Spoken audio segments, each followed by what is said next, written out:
Okay, this is appearing to be peaking. I don't know why the volume is going up all the way, but we're gonna go ahead and get into it. What's up, everybody? Welcome back to the CoFitness radio show, and this is Talking Weight Loss with CoFitness. We're gonna go ahead and jump right into this topic, but before we do, the giveaway is you still have time to enter the giveaway. The giveaway will be November the 11th. So about a week or a couple weeks before Thanksgiving, you'll be able to put some cash into your pocket if you enter the giveaway and you're selected. So please go to cofitnesstv.com and click the enter giveaway button, and you will be directed on as to how to enter the giveaway. Today's topic comes from a site called Popsugar. I don't know if you guys, I have never heard of Popsugar before. It sounds familiar, but it's my first time reading one of their articles.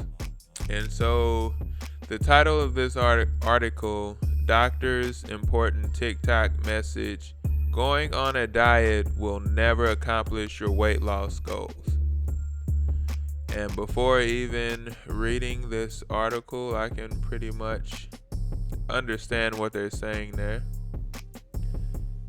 There is a TikTok link to this. I haven't seen the video. I'm not on TikTok. I don't follow TikTok. I tried it before, but anyway. It says, after seeing the impactful TikTok about not dieting anymore from internal medicine doctor Chisholm Ikeji, MD.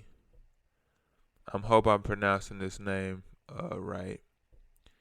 We are so on board, she told Popsugar, that disordered eating is much more common than we recognize. I agree with that. Many people have an unhealthy relationship with food, diet frequency, feel preoccupied by food thoughts, have guilt associated with eating, and compensate by restricting or over exercising, which impacts mental and physical well-being. She explained, keep reading to learn why diets don't work and how they can actually be harmful to our physical and mental health. I want to go back over something right quick. It says,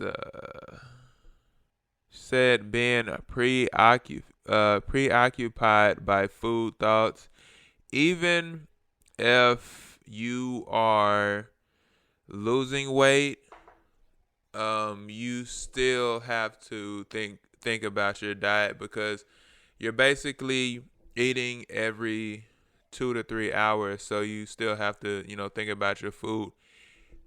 But if you are meal prepping is the easiest way that you don't have to think about your food. It's already done on a specific day, and you already have your day planned out ahead of time. So that will release some of the stress from you having to think about what you're going to eat throughout the day, which I highly highly recommend. Okay, and what else? It was something else. It also said has guilt associated with eating and compensate by restricting or over exercising. Yeah, so I'm guessing, like, back in the day, I hope this audio can be saved. I hope it's not too loud. But anyway, back in the day, one of the fads a lot of people use to lose weight is this is a form of extreme dieting. Is they used to starve themselves, or people still do it to this day, but they used to basically stick their finger down their throat and just throw up right after they eat. So I'm guessing that they would eat just to taste the food and then get full and then end up throwing it up. So I guess it doesn't have time to digest in your system. But basically, you already ate. So I guess that was enough for them to be like, okay, yeah, I ate, but I just threw it right back up. And I think they diagnosed that as anorexia. Yeah, but yeah. So what I wanted to say though was, yeah, you restricting your diet. You have to restrict your diet if you want to lose weight. There's no way around it, because I always say the reason why we're in the position that we're in. I'm talking to people that are overweight, obese.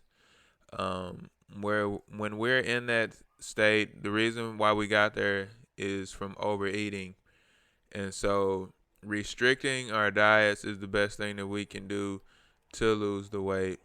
And that is the only way that we're going to lose the weight, by not overeating and eating at a calorie deficit, meaning our base calories, which let's say is 3,000 calories, we have to eat right up under that. So around 2,500.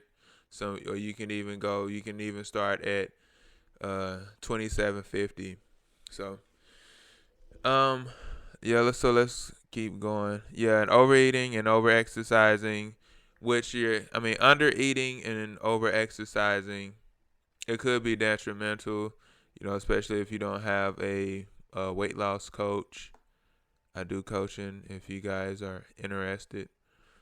Yeah, but you're gonna have to do some kind of quote unquote over exercising to get the body that you want. Can't be lazy, can't be sitting around and expecting to lose weight. Of course, you already know that.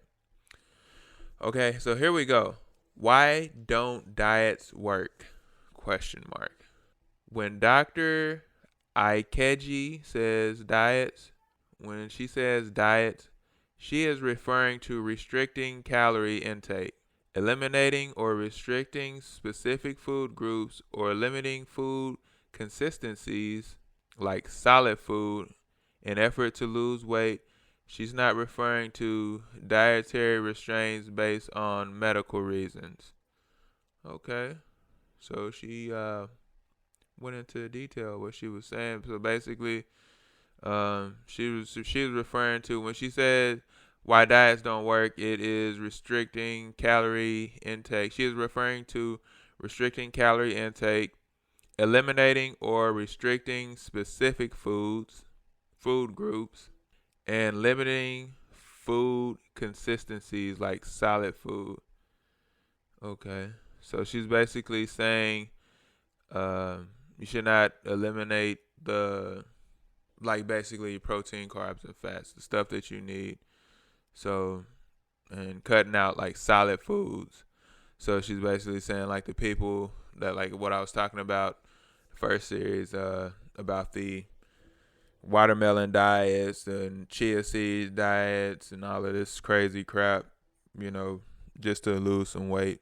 So I totally agree with her on this. You should be eating more solid foods in effort to lose weight. She explained that when you go on a restrictive diet, you are going to lose weight. We've all had that experience with that one diet that worked that one time, Dr. Akaji said. But she told Popsugar that 99% of the time, you end up regaining the weight plus more, because the diet isn't sustainable.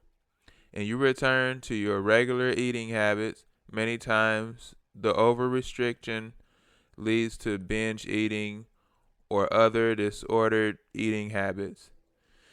Okay, so I'm gonna stop right there. This is personal. This is not, I'm gonna go against what she just said.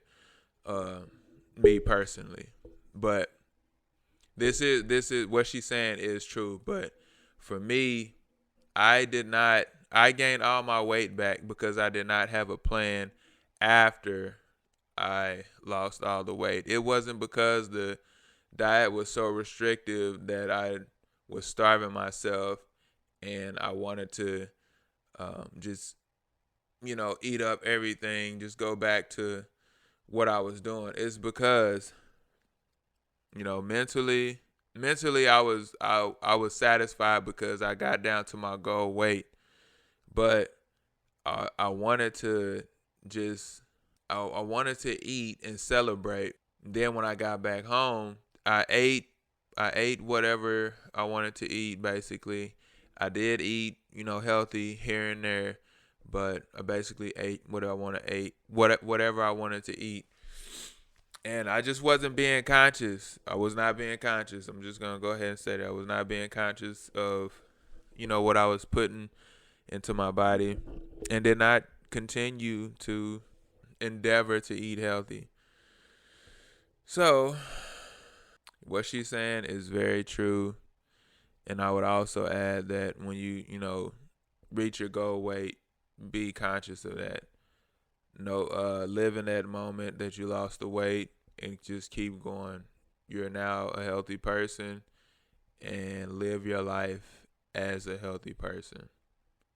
Do not go back to your old habits, and it'll be more easy for you not to go back to your old habits. And I have this thing to where if you got down to your goal weight, and fit people, they can binge a little bit more than obese people because we're still struggling, and that's why we got in the position that we're in. Okay, so trying to see how we're doing on time here.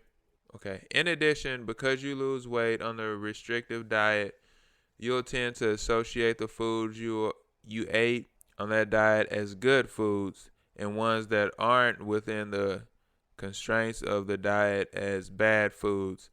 This can lead to unrealistic and untrue ideas or rules around food. Okay, Dr. Akaji said, such as carbohydrates make you fat, or eating past 7 p.m.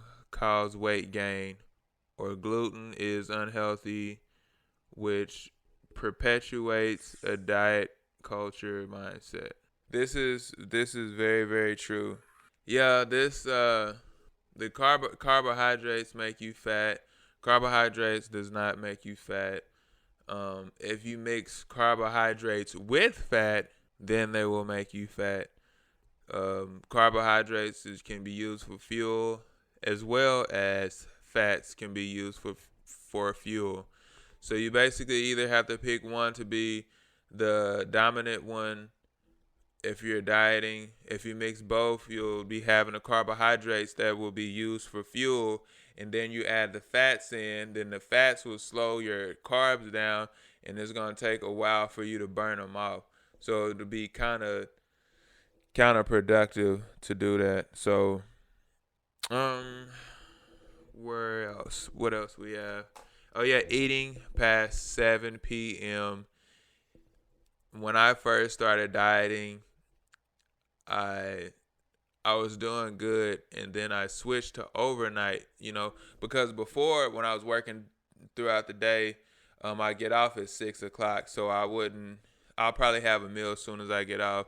Then after that, I wouldn't eat. I'll wait till the next morning, to eat.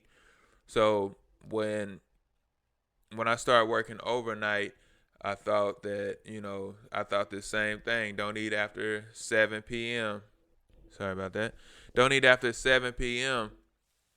And so I tried to look up a lot of things, seeing if there was anybody else that was eating, past a certain time. I could not find anything. It was until I found a coach that, told me that basically your body is always your body uses protein throughout the day. If you're up, you're active, then you need to put food in your body. You need to put the proteins and all the nutrients that you need into your body.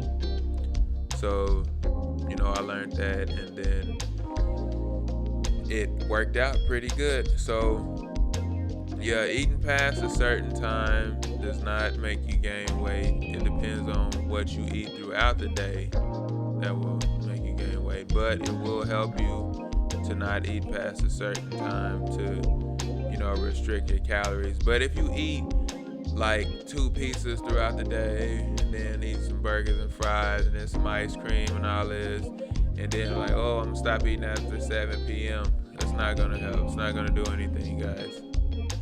So I want to keep this one short today, but this is a great article. I will link this below so you guys can keep on reading. She goes into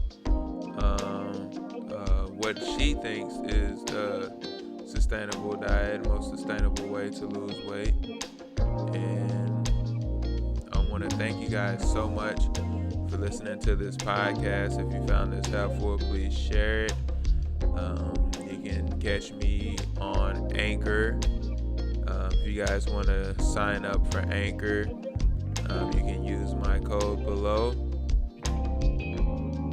to help support this channel. So shout out to Anchor. That you can, if you sign up for Anchor, also you'll be able to get your podcast distributed on Apple Podcasts, Shopify, and the top of the top podcast platforms. Alrighty. Thank you guys so much for listening. I will see you guys next week on another edition of Talking Weight Loss with CoFitness. And if you guys have any questions, please message me on my website or YouTube or anything like that. Thank you guys. See you next week.